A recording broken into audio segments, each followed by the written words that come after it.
Friends, I've been bummed out lately.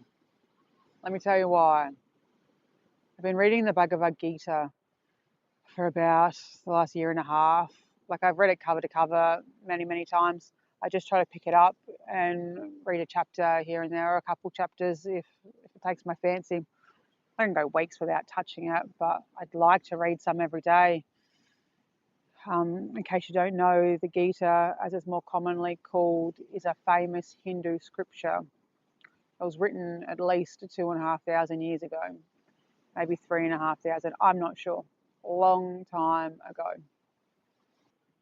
A lot of Hindus and a lot of people interested in spirituality reach for the Gita for guidance.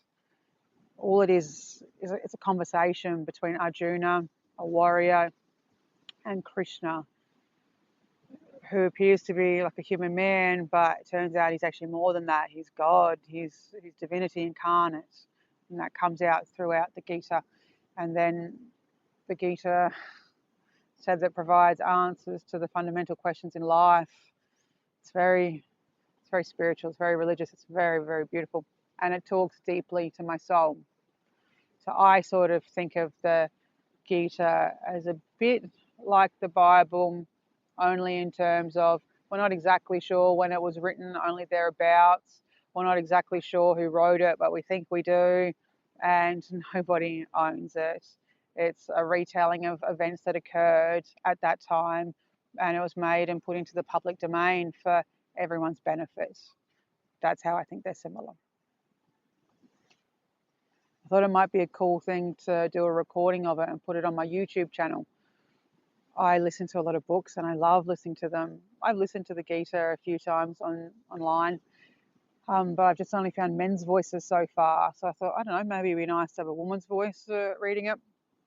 And so the copy that I've been reading from for the last couple months is the one translated by Eknath Eswaran. This one is a really good copy. It's much better than my last version. It's just, yeah, it's wonderful. It's really, really wonderful. So Eknath was an Indian gentleman, and he left his body.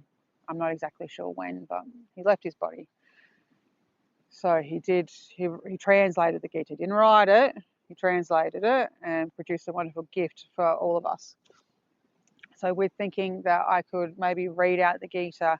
So a lot of this book isn't the Gita. A lot of this is other stuff in there. But I just was thinking I read out the Gita. I thought I might come across some copyright issues. The lawyer in me is like, oh, fuck, someone going to sue me? Like, I can't have that. So I thought I'd reach out to the publishers and get their views on whether it's okay to reproduce some of the book, scripture only, translated scripture. And like with Eknath, he worked, he took the time to translate it, to learn Sanskrit. He took time, and I understand that. He gets to be fairly compensated for his work. I get that. He got paid, he got paid all the royalties for all the books that were sold. He got paid. And so I just thought maybe now he's happy for it to be in the public domain. Maybe they don't really mind if it's reproduced en masse now because he got paid. So I reached out to the publishers and asked them their views. And they, like I put in my email that I consider that nobody owns the Gita. And they come back in their very kind and respectful email, come back saying, yeah, well, nobody owns the Gita. This book is copyrighted by Eknath Eswaran, and they do not agree to me doing an audio recording of it. Like, I wasn't all that surprised, but I was bummed nonetheless. I just thought, like, this is such a beautiful telling of the Gita. Like, admittedly, I've only read 2 of them. And I've heard a third. I've heard a third. So there's a couple. But I just think it should be shared far and wide. It shouldn't just be kept, kept back unless people can afford it. I went to church for about a year, regularly went to church for about a year not long ago. And what I really liked about church is often you go to them and they'll give you a Bible. Like, have you got a Bible? Do you want a Bible? Here, I can get you one. Do you want one? I thought that was real nice. Does that happen with the Bhagavad Gita anywhere? there any temples? I'd like to think in India maybe there are Hindu temples where you go in and they'll give you the Gita or the Upanishads, more scripture. I'd like to think that it happened. So naive, my forgetting capitalism, greed.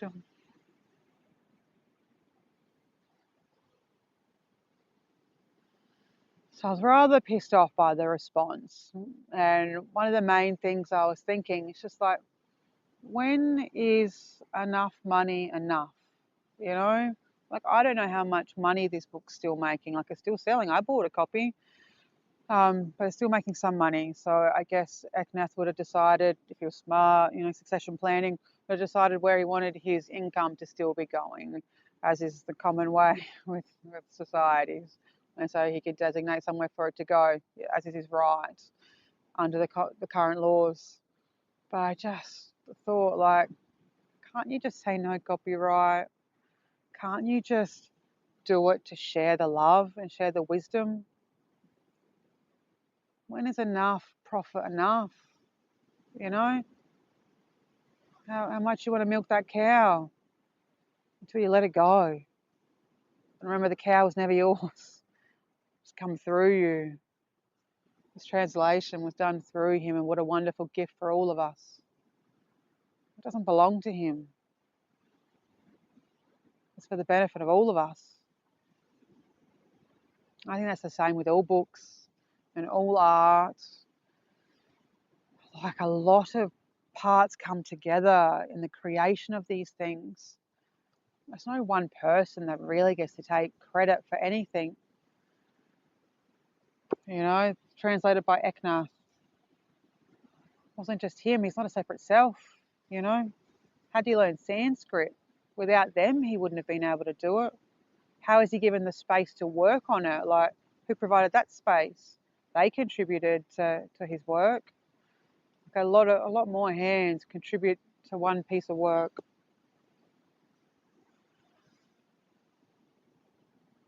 And I wish we'd stop prioritizing greed over sharing.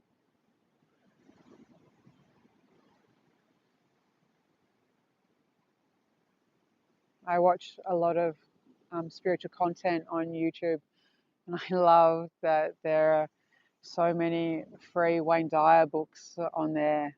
Like, you can Google most of them or YouTube most of them, and they're on there. Like, you could also pay for them through Amazon and Spotify if you want. And there's like a lot of them free on YouTube, all read by him too. And I love that. I absolutely love that. Like, he made money, as is his right, so he should have. That's okay. But it's also giving it away for free too. How nice is that? He knew when to say enough was enough. I'm going to sell my books because I am currently living in this broken capitalist world. But whilst doing this, I'm going to give them away for free too. And I'm going to make the moves that I can to help bring in a better world that doesn't have money at its core. It's not the first time I've thought about this. I've thought about it more so with musicians in the past. Like, again, like, songs may come through someone like Ed Sheeran or Taylor Swift, but it takes a lot of pieces to get them to be in that position to be the instrument for these things. Like, it's a Buddhist view, we're not a separate self. We're the entire cosmos in human form. All the pieces are one, and one is all the pieces, I think about Taylor Swift and, like, what's she worth? Like $1 billion? $2 billion? I'm not sure, but I'm pretty confident she's a billionaire. And, like, power to her. If that's one of the things that she came here to do, was make some money, power to her. And, like, I really like her. I really like her singing. I'll sing and dance to her, to music. Go Tay Tay. But she's worth so much money, and I don't understand why she's still charging for concerts. Truly. If I was her at this point with her bank balance, I would just be doing it for free. Because even if she's here, for another 50 years, she'll still die at least a millionaire, won't she? Probably still a billionaire. I don't know. When is enough enough? Like, we just get in this habit of making money. Like, just stop, call it. It's enough, and remember to give. We're all looking for free things, I reckon. But are we all making sure we're giving away free things? I certainly try to. I think we all just need to be mindful of how much we're taking. Just because it's on offer doesn't mean we need to say yes. We can say no, thank you. I've had enough. You have it. Go on. It's all right. I've got plenty. I understand we should be fairly compensated for services offered. I get that. But wouldn't it be nice if we're all just focusing on the community that we're building together instead of what I can get for myself? What are we building together? What are we putting into the public domain free of charge? Free. Everyone's real familiar with the concept that it costs money to live. Everything's so expensive. Wouldn't it be nice if we taught humanity that it doesn't need to be? Everything can be free if we want it to be. If we choose to create a world that prioritizes all of us. And with the publishing company saying no to me, like I wondered, did they consider what Krishna would say to them?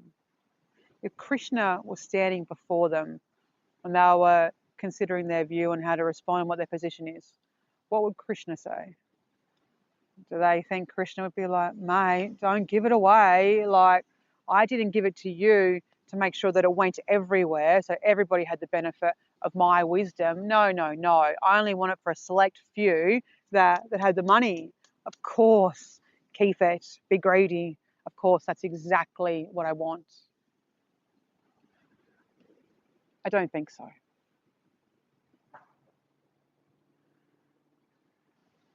Like, I don't know how I'm going to do a recording of the Gita online.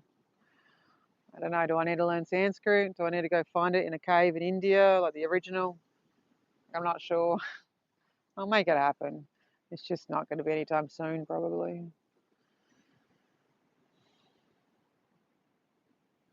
And I guess that's the path for me right now. So, although I won't be doing an audio recording of the Gita anytime soon, I will continue to read it every day, or try to every day. I think everyone should read the Gita. It's an amazing tool for awakening. It was Krishna's and Arjuna's gift to all of us. Hello, puppy.